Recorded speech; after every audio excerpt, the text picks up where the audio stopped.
Hey everyone, how you doing? So today we're going to go over Minecraft Edu, specifically the teacher's role, what you can and can't do with a teacher, and how it's different than regular Minecraft.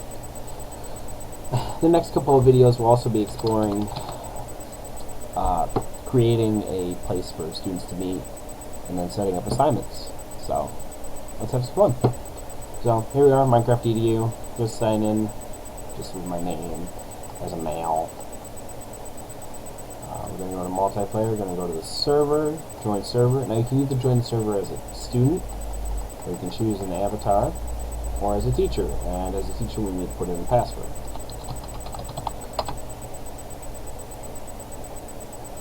Now we're logging in.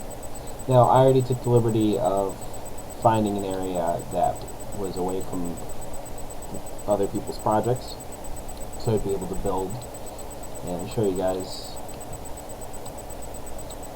the teacher. Well, so it's going to be, Minecraft Edu is the same as Minecraft in a lot of ways. So moving around, you're going to use the W, A, S, and D keys.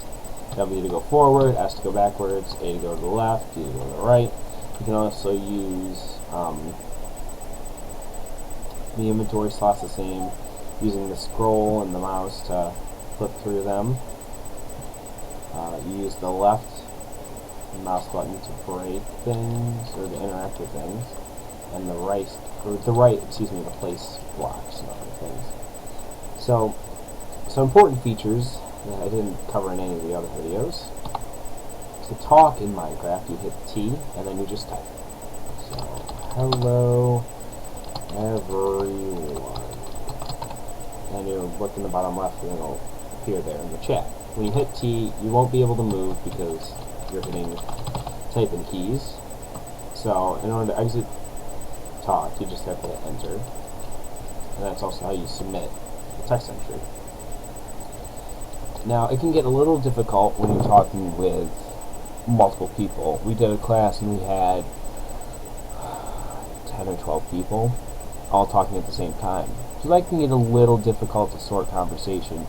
As a teacher, you could assign people groups where they have to type in a group name before their message, so maybe group 1, group 2, group 3, group 4. That's what we did, and it worked pretty well. So you could do that. Or there's other options too. So the real big thing about being a teacher on Minecraft Edu is you get a whole separate menu of features. So I'm going to bring that up right now. In order to access that, you have to hit M.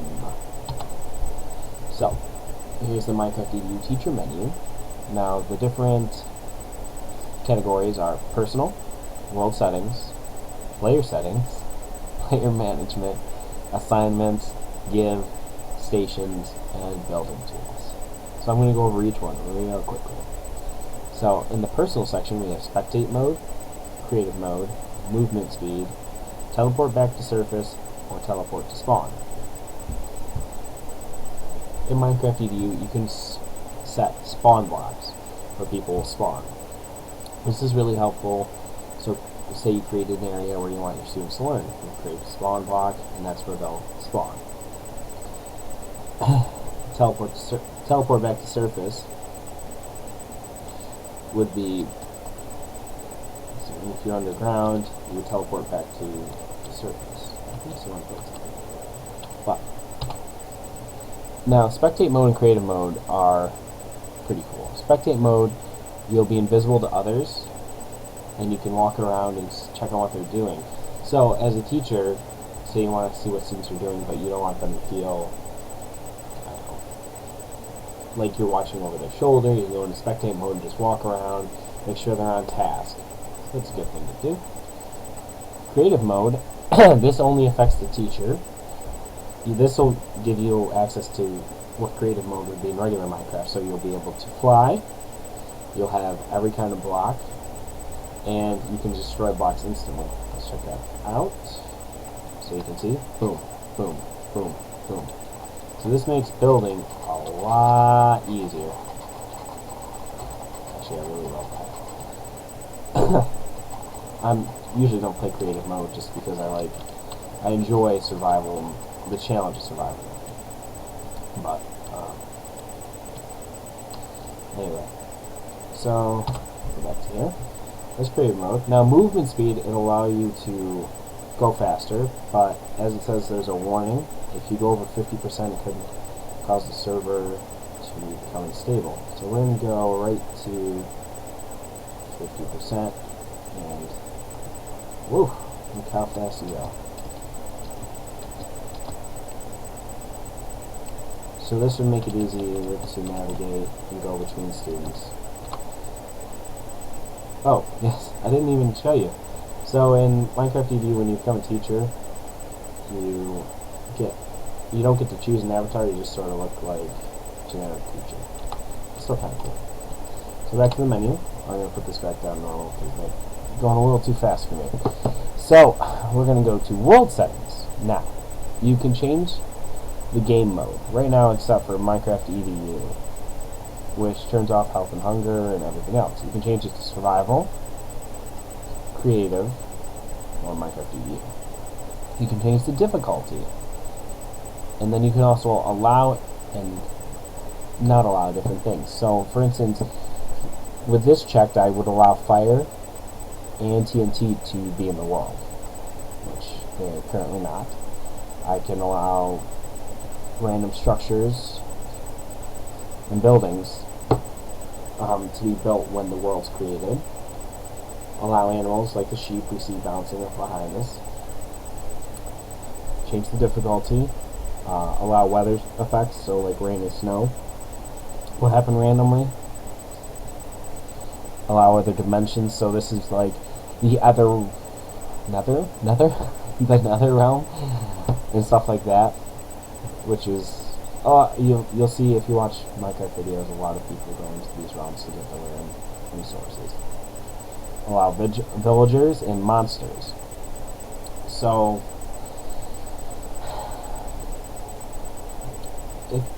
depending on how you want your students to play, if you want them to just go around and build things, or if you want them to practice survival skills working together and have monsters, you can allow monsters, etc. and so on. This over here is pretty cool. You can change the world time. So for instance, right now it's at 12 o'clock, which means and because it's locked, it will not change. So time's stuck here. So it's going to be bright the entire time around, which is fantastic. Such a great tool. Now, we're going to go to player settings, excuse me.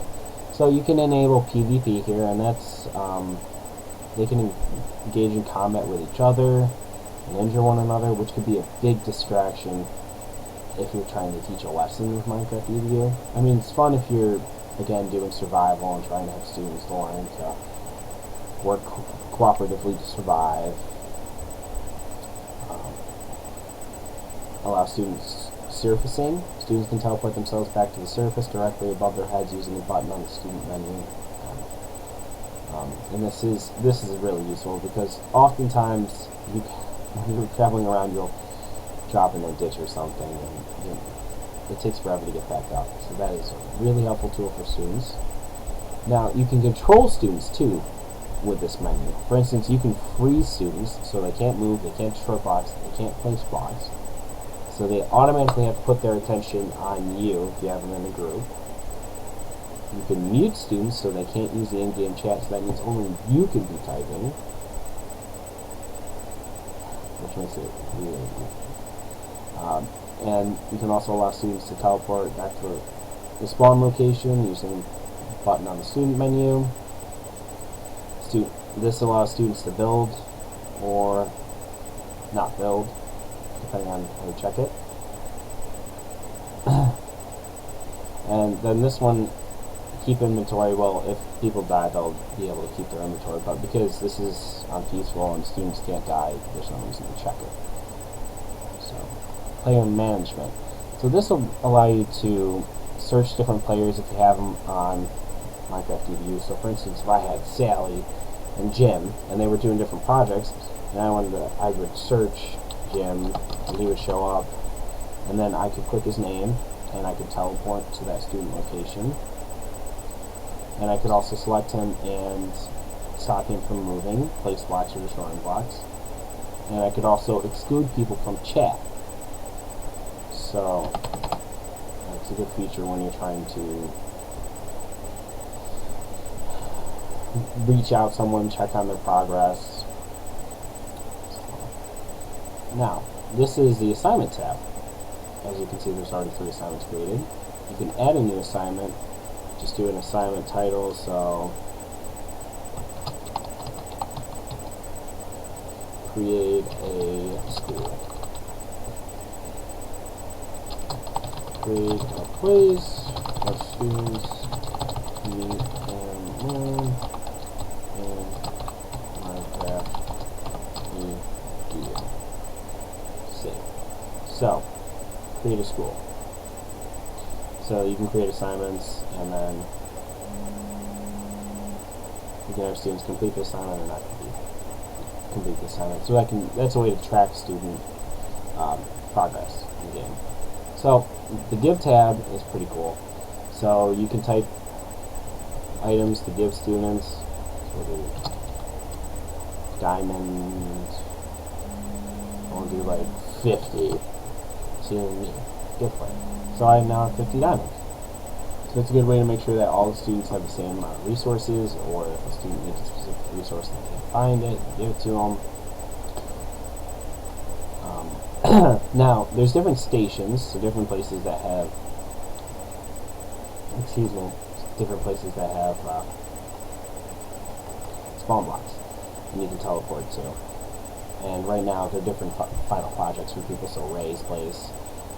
There's a mining station, might be roller coaster math, inside mine, stuff like that. So that's a pretty useful tool to teleporting to different projects and stuff.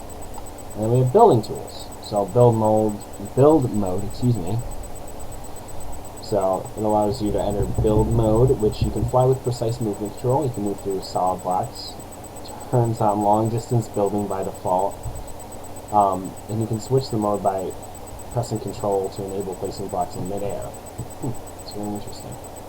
You can check long distance building, so you can place blocks, dig up blocks up to 60 blocks away, which compared to right now, it's completely different. Ooh, this is very cool tool. Fill or clear tool. So you can place 2 blocks in opposite corners to completely fill the defined area with that block. Let's play around with this one. We're going to do creative mode. We're going to go to this. And I'll actually have to. We're going to give myself not diamonds. Let's do wood.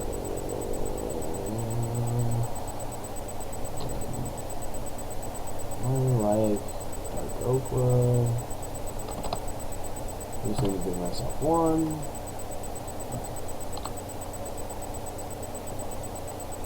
So I'm going to place it there.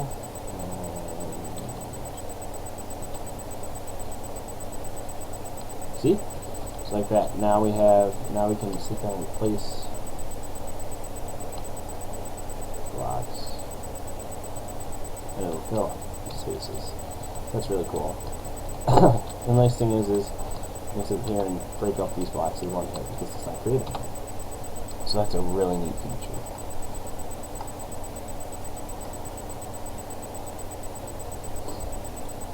And these change how you can set the amount of blocks you can set in a column when you place blocks, and how many blocks will be destroyed when you're digging. And you can undo last fill. You can undo last placements. So these are different tools for the Minecraft teachers, and they have a lot of different options. So that's going to be it for this video. The next one I'm going to start building, and we'll get to exploring. Alright, thank you guys.